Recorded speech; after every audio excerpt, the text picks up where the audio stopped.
for some of NASCAR's most thrilling races and electrifying finishes. Historically, just the mere mention of the word Talladega has been enough to give the drivers chills and the fans thrills. So it is our pleasure to welcome you live to the world's fastest stock car facility, Talladega Superspeedway in Talladega, Alabama, for this, the 32nd renewal of the NASCAR Winston Cup Series Winston 500.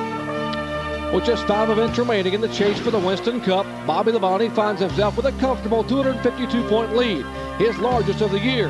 Jeff Burton holds a slim 6-point advantage over Dale Earnhardt, while just 45 points separate Dale Jarrett in 4th from teammate Ricky Rudd back in 6th. Many believe that this track holds the key to Bobby Labonte's run to the title. In other words, if he can dodge the bullets here today, then he's on his way.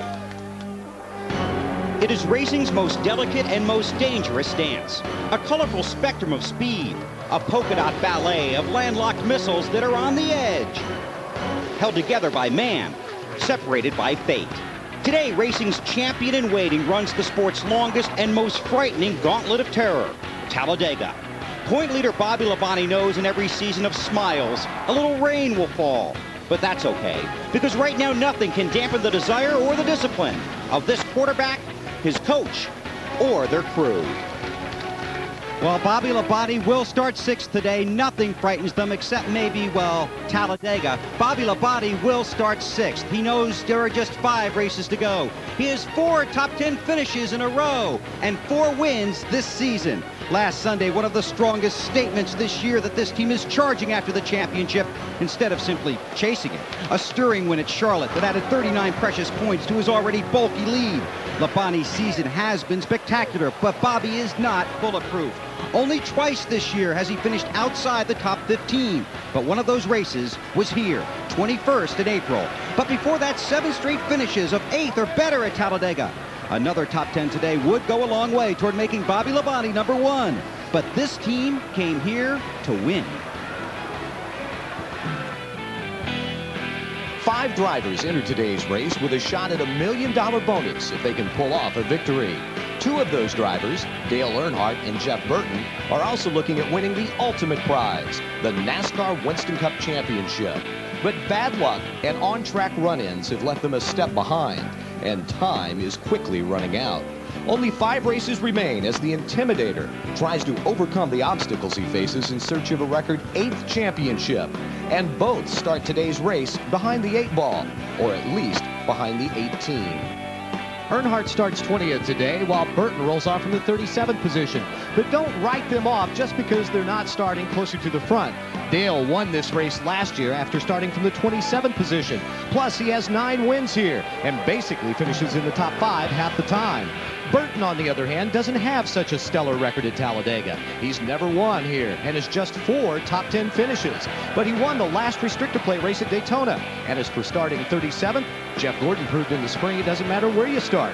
He won from the 36th position. Talladega is an old Indian term, meaning he who has slingshot has a powerful weapon.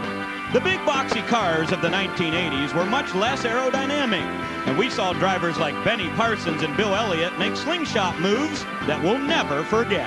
Rusty watches high. Look at Elliott. Elliott low side passes. Rusty, though, hanging right in there. Look at this great competition. Down the backstretch, Davey Allison is right on the back bumper of Bill Elliott. And now Allison goes for it on the low side. Look, oh, they almost touch. Unbelievable. Allison has the lead. Kyle Petty is coming on the low side. As the Winston Cup cars have become more and more aerodynamic, they've had to get a smaller restrictor plate because the cars keep going faster and faster. But when you get a smaller restrictor plate, the drivers don't like that because they want throttle response.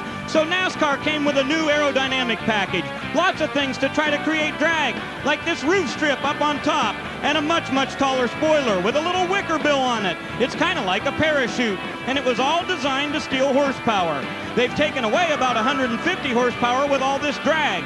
But to compensate, they opened up the holes in the restrictor plates to 1 inch. But the cars, folks, were still way too fast. So minutes before happy hour, the drivers were issued plates with a 15/16 inch restrictor plate. So the question today is, can Davey slay Goliath? And which driver has that trusty old slingshot in his back pocket? And at this moment, Ray, 43 of the world's best stock car drivers sit alone with their thoughts as we go down to the grid for the command. And now for the most famous words in auto racing, Mr. Jim White. Gentlemen, start your engine.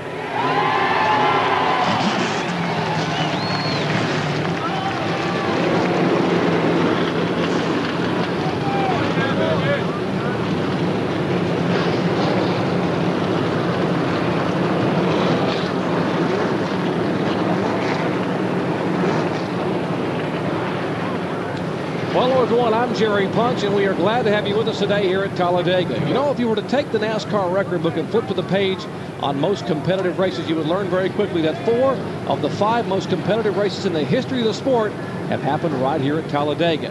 Back in 1984, we saw a NASCAR record 75 lead changes, and 2 years later, over half the field, 26 drivers, led this race. Now, given the rule changes this week and what we're hearing from the garage area, they hope that the headlines tomorrow around this country will read, at Talladega, grown men use slingshots to bring the fans to their feet. Well, let's hear what our experts think. Let's bring in our champions and my heroes. Here's Benny Parsons and Ned Jarrett. You know, since 1969, they've been racing at Talladega. They've averaged over 35 lead changes per race. But you got to go back to 1989 to find a number larger than 35. So the last 11 years, 25 lead changes. That's what NASCAR is trying to do, is to try to increase drag, make passing a little bit easier so we can see a lot more lead changes. And I think we will, Benny. The happy hour yesterday was any indication. We saw a lot of 3 and 4 wide drafting out there, and also it was easier for the drivers to pass. You know, in the past, on the last lap, you wanted to be in the lead, at least for the last 5 or 6 years. But now they say that the lead car is going to be the sitting duck. We'll see at the end of this race. Well, guys, if anticipation by fans and drivers alike means anything, this one today will be one to remember. I hope you put seatbelts on your sofa, because now it's time to strap it at home for hopefully the ride of a lifetime, Talladega Superspeedway style. As ESPN, the worldwide leader in sports, once again brings you NASCAR. Today, live from the world's fastest stock car facility, 500 miles of high bank, high speed action.